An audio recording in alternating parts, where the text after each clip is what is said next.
have taken you from the Imperial City's prison, first by carriage and now by boat.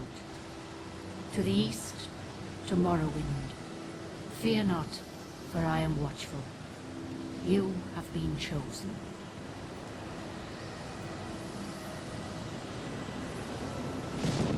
Wake up.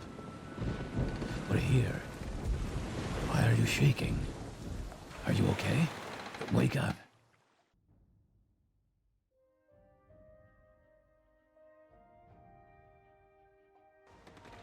Stand up. There you go. You were dreaming. What's your name?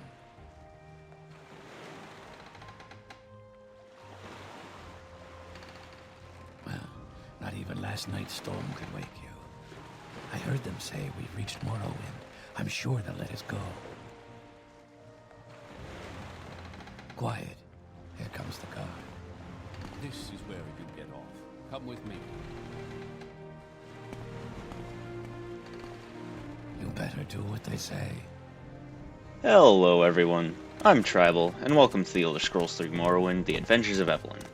This series will be a tad different from most. I'll be doing more editing in this series to make it more enjoyable, as well as narrative voiceovers, as trying to play and talk at the same time has proven a bit difficult for me as of late. So I wanted to just sit down and enjoy the game and not worry about narrating, and figured I'd worry about that after the fact. We're going to be choosing a Breton here, a female Breton. Her name is Evelynn, as you could imagine by the title. And we're going to be playing as a battle mage, but not the traditional Bethesda pre-made class battle mage. We're going to make our own form of battle mage here, with major and conjuration particularly, and you will see that reflected in my gameplay. Before you're officially released. There are a few ways we can do this, and the choice is yours. That's so. Well, we're gonna go ahead and make our class, as I don't feel like Bethesda does it quite right. Our class name and description are actually Easter eggs. So if you understand the Easter egg, congratulations, you weren't a cookie.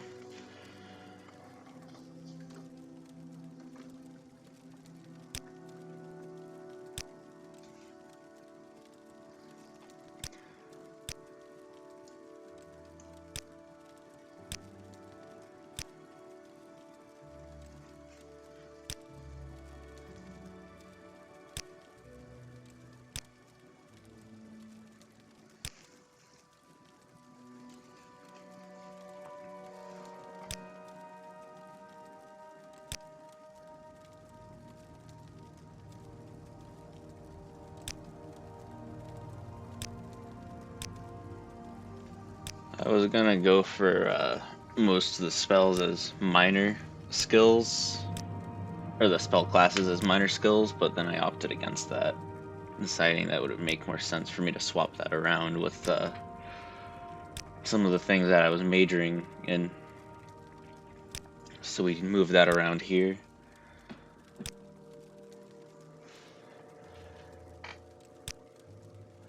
I don't have like a specific build, it kind of just varies on what I want to mess with each time I make my character, to be completely honest.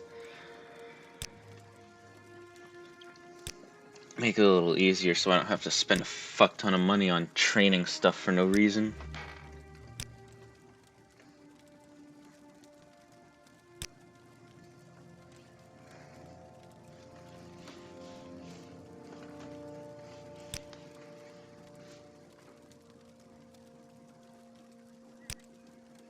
Very good.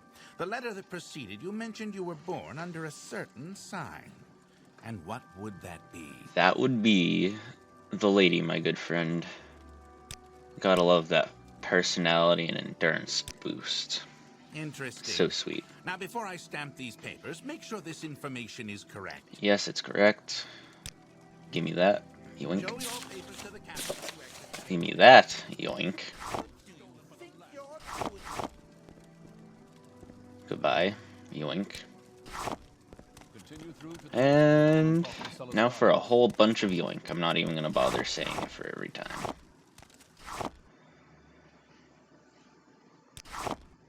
It'd be really funny to make that running joke, but do I have the dedication? Maybe another episode.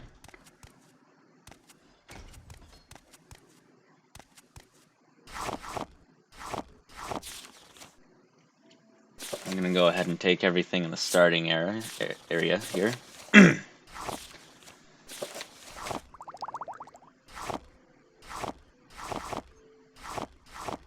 Part of me wonders if that knife is actually equipable in the fork.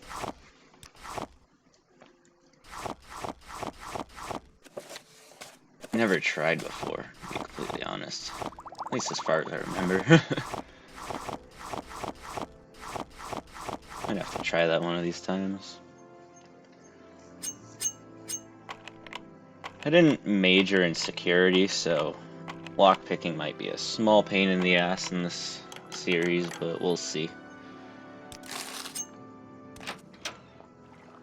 So we're gonna grab the last of the free loot that we don't get in trouble for taking. Wink.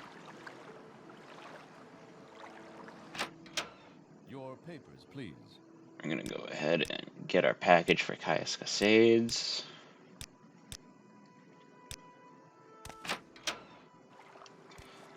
Give the ring to Mr. Fargoth here. Thanks for the better deals at the trading post, my friend.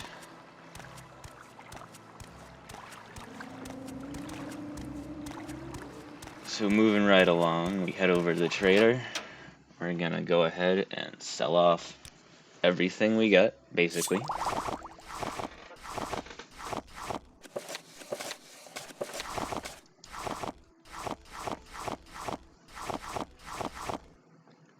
We're gonna pick up that.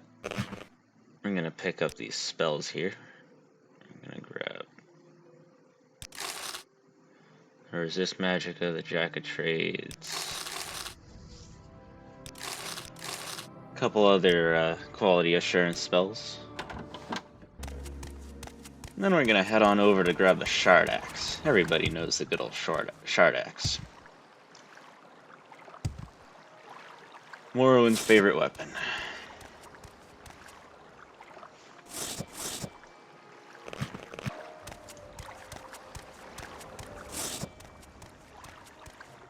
Exiting out the west side of Seyda-Neen, we encounter our first real enemy here, the Quama Forager. The Shard Axe makes quick work of it. We head on over to Processus Vitellius to loot the tax records and the tax money.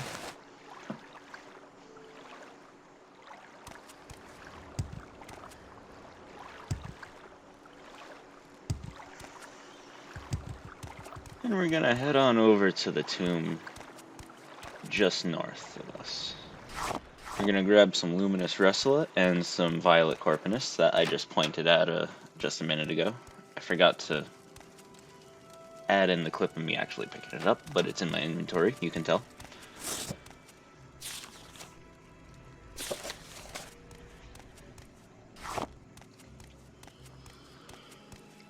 Many goodies in this area, so no point in not coming here to get the Mentor's Ring since it's incredibly powerful early on.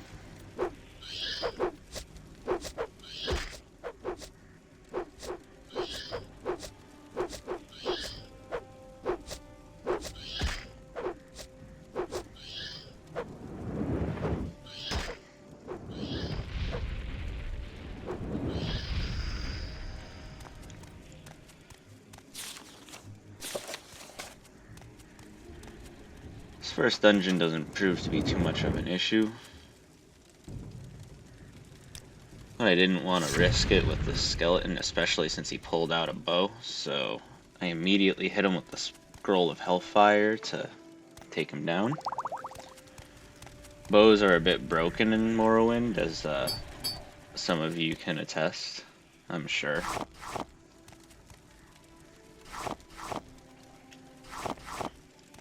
We're gonna collect a bunch of bone meal here because it helps us craft stuff.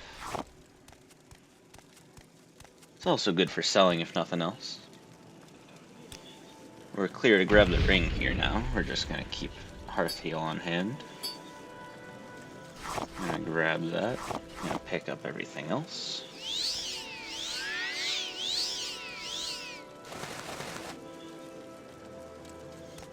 We got lucky with the amulet and ring drops in the chests here because more often than not, nothing spawns in this area. Certainly gonna take all the bone meal though.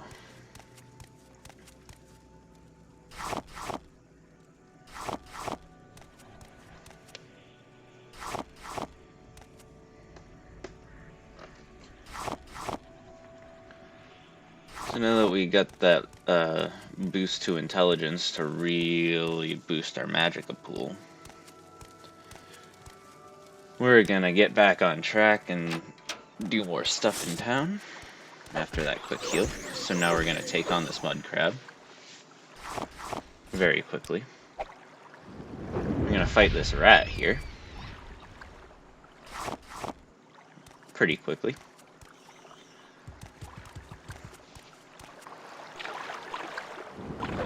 And we're also going to fight this small slaughterfish. And something I realized is that I'm not sure exactly what the small and large slaughterfishes mean in terms of how it actually affects them, but no matter. So now we're confronting this murderer about killing off that tax collector that we found over in the woods. We just kind of walked into town, first person we saw. We accused them of murdering him and killed them.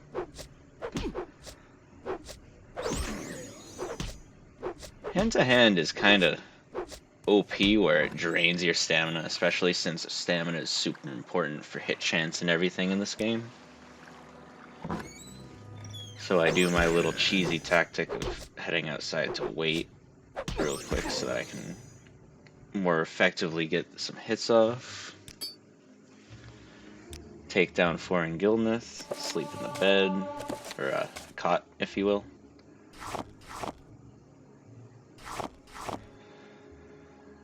Now we're gonna turn this place into an empty place.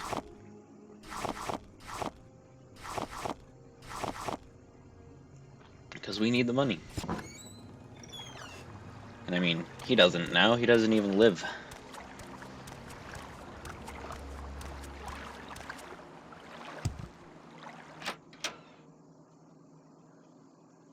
So now we cheese our way up back into the trader shack here. And we're gonna sell, once again, everything we don't need.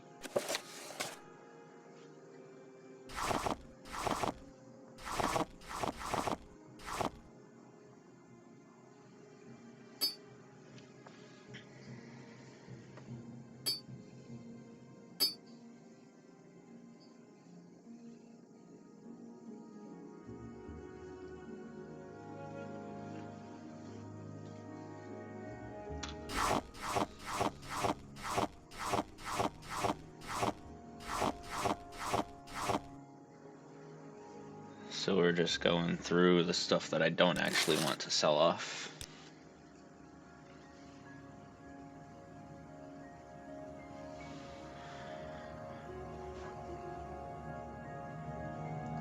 Now I'm taking a quick look to see what I can grab that may actually find itself useful.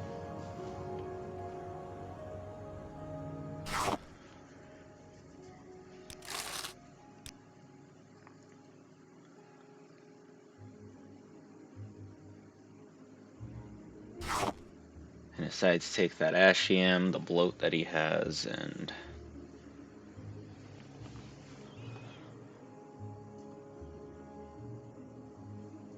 I believe whatever else I could find that restores fatigue and health. Nope, that's it? Okay.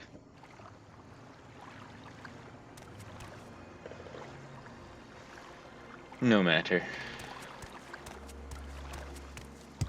at this point in our journey, or rather we were about to head out of town, but then I remembered that we can do the Fargoth's hiding place quests, so decided it would be worthwhile to do that first.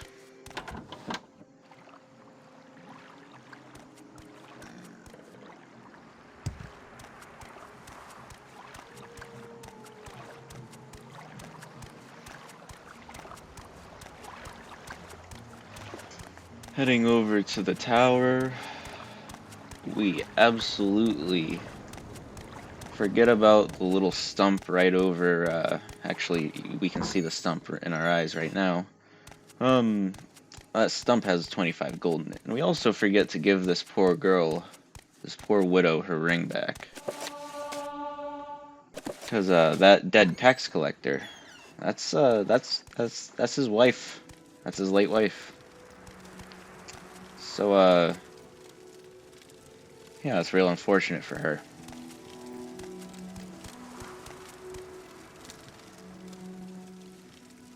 Woman lost her husband because some fetcher didn't like paying taxes. Kinda sad.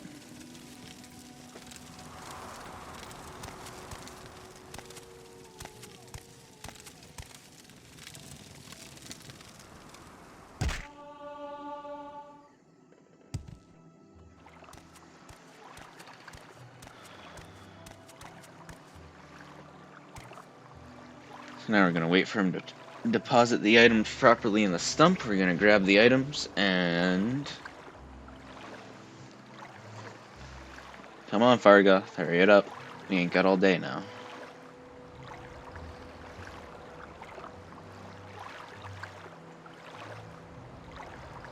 Sneaking takes forever in this game. I wish you could just set everything's health to 100. I wonder how badly that would break all of the NPCs pathfinding, because they're not designed to walk that fast. Constantly overshooting their path and rerouting back into their own path. That would be a nightmare, huh?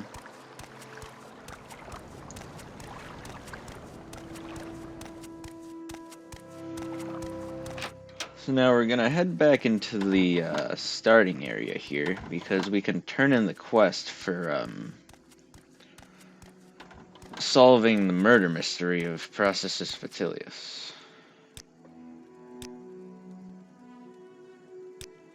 And we get extra gold for it, so that's always pleasant.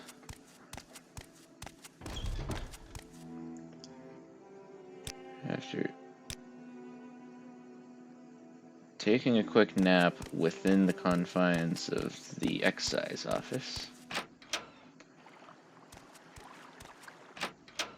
Yes? we are finally ready to make our way out of town.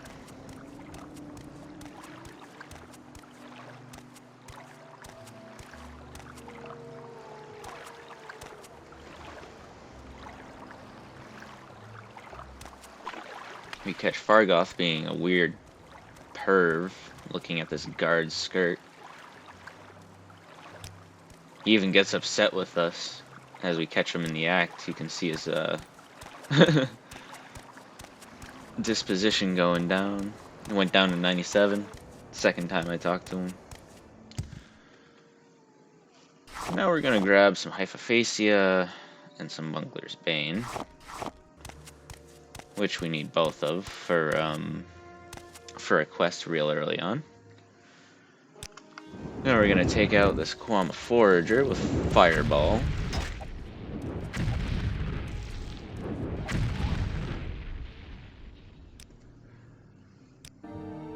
Makes quick work of it. And now we're gonna head into the Andrano Ancestral Tomb. You might be wondering, what the hell am I doing here? I'm level 1. Why, I'm asking myself the same thing. But don't fret.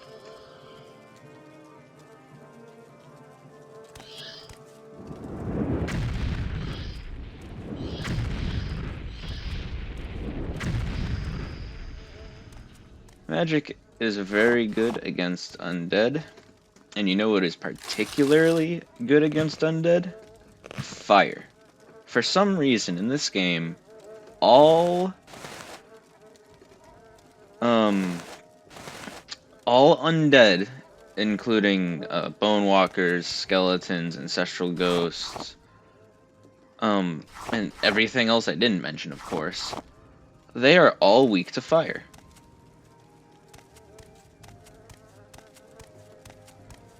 Which makes our fireball spell a little cheesy in the early game if we have the good enough obstruction skill, which is why we chose it as a major skill.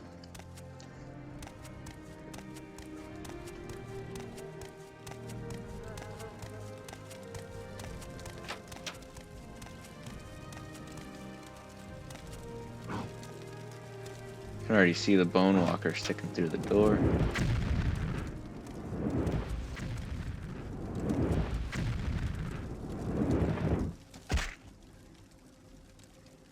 So you see how that arrow took half of our health? One shot.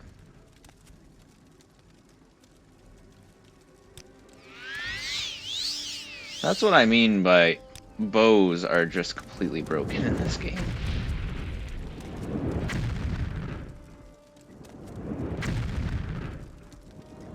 And also the way that stuff is calculated in terms of velocity is actually... once you understand it, it's actually not that bad trying to circumnavigate bow enemies and stuff. If you just stand still, of course, it's gonna be a nightmare, but most stuff that casts spells, even like this bone walker, you'll see my little strafe tactic.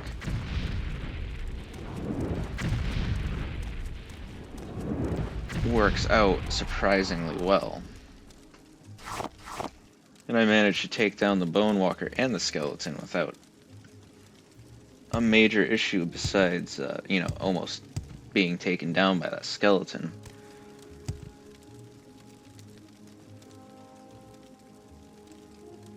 So, funnily enough, I actually plan to hop down and just work my way up from the bottom, which could very well just soft lock me very, very quickly.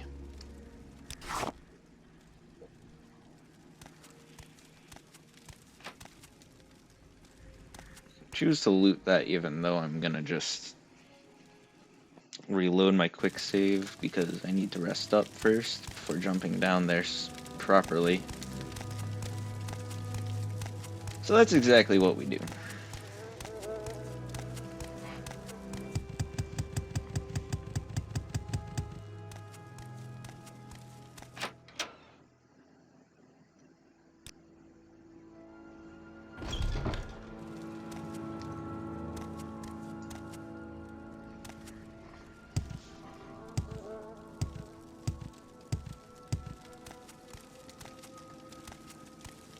So now that we have the proper safeties put in place, we are all set to jump down and work our way up.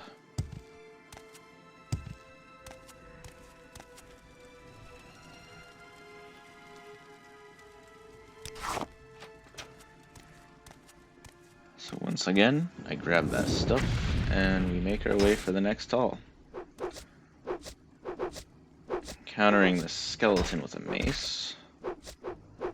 We choose to also go melee. For some reason, the skeleton resists our magic. I don't really see them do that very much. Not sure what's up with that. How low my health was, I didn't want to risk it with the low hit rate of the axe comparatively to my spellcasting chance, so it just made more sense to do that.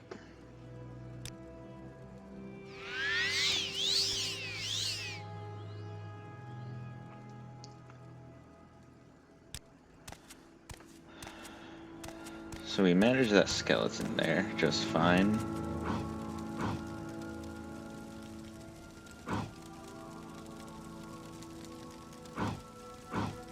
Is that a greater bone walker? I'm level 1.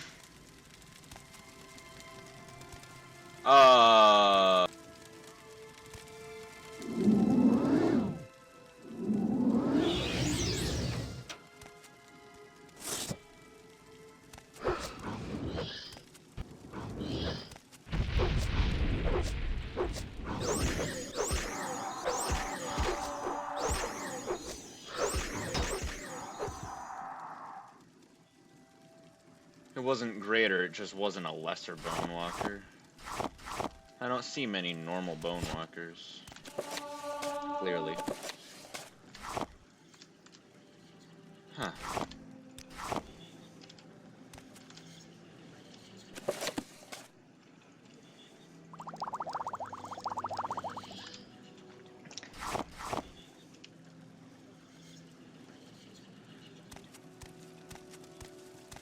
Anyway, yeah, I was quite startled at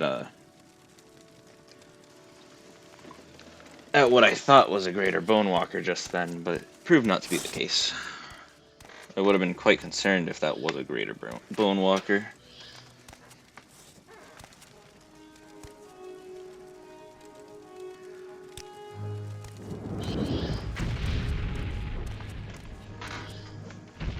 So, this area proves to be a bit of a troublesome area here. These two skeletons kinda suck.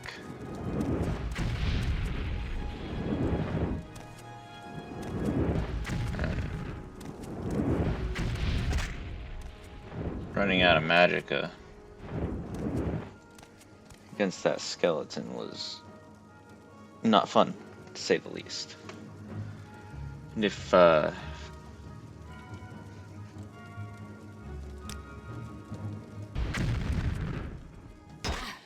hadn't wasted that, this wouldn't be our first death. But that's okay.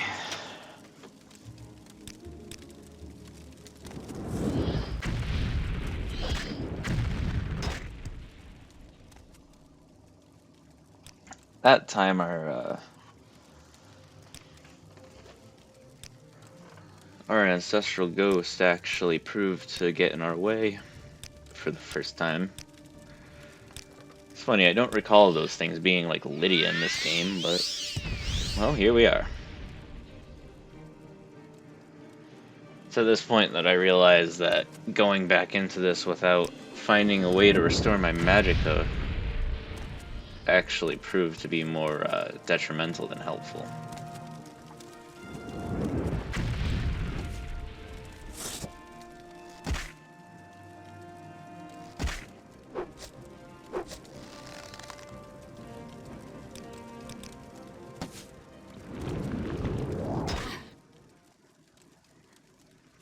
I tried to dragon skin last second, but it just wasn't enough to nullify that damage.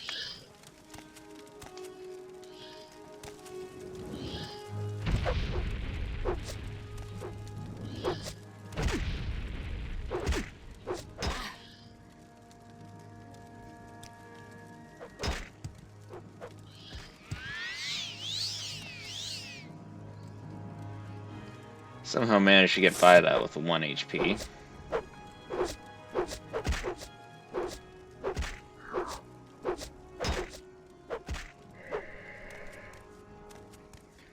But we finally managed to get the Warhammer skeleton down. Retreating our steps back far enough allows us to at least heal, which proves oh so helpful. If we couldn't do that, we'd be screwed, not gonna lie. Probably gonna be no way by that skeleton. But wasn't able to heal just there.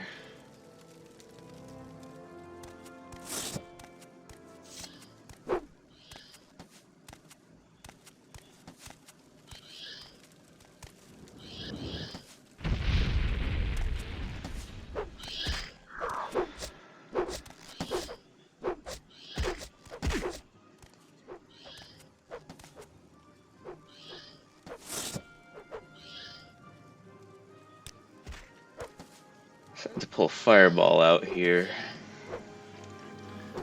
and see if I was waiting for the Ancestral Ghost to get killed here, but I realized that it was taking some time and it was a distance away, so I might be able to get away with not hitting it. And as we can see here, I was able to do that. Wasn't hitting my summon, but I was definitely hitting the enemy there, which is what I actually wanted.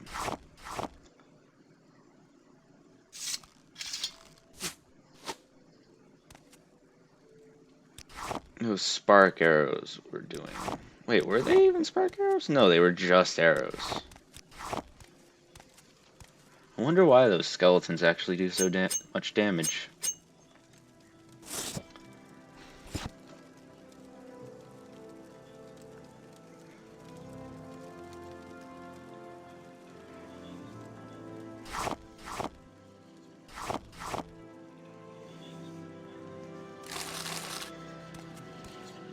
Either way, those skeletons that are super high damage early on, like the one that I'm walking by here, those are really good examples of why I used that burst fire scroll on that first skeleton there.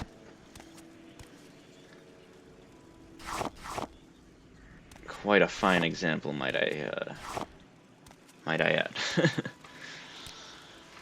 Those skeletons are just freaking brutal. Wind up healing up just to be attacked by a Brotherhood assassin.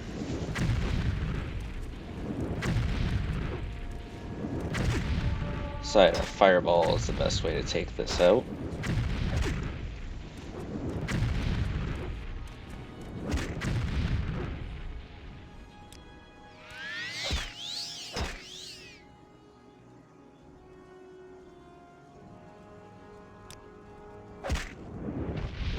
And then we decide to hit him with Fire Bite because that can do more damage.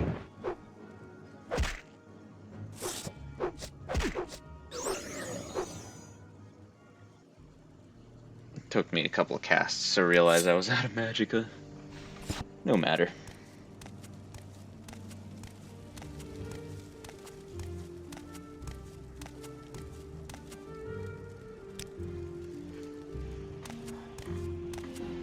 Now we're able to actually heal up properly.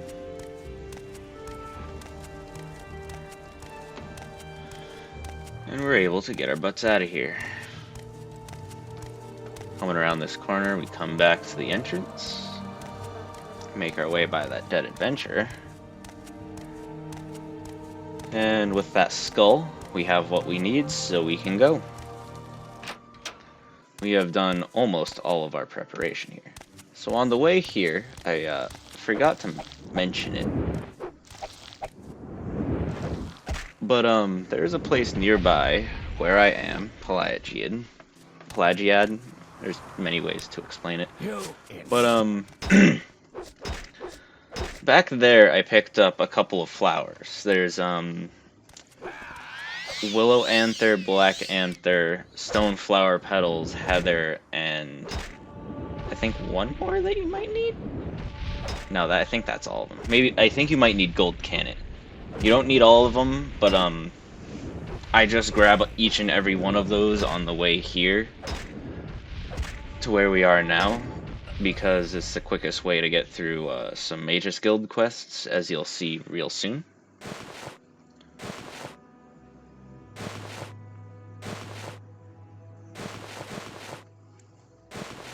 So that's our plan of attack that we take.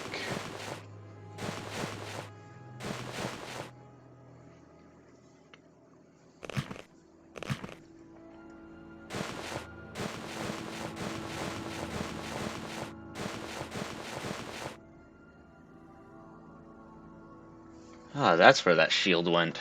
I was wondering. I was like, I knew I picked one up at some point. I thought I sold it off by accident, but it looks like I just wound up putting it down next to this dead assassin. I would explain where it went. So with that, we're finally coming up on Balmora. we get our first acrobatics increase. Just jumping like a happy hoppin' moron. And with that, we have arrived at Balmora.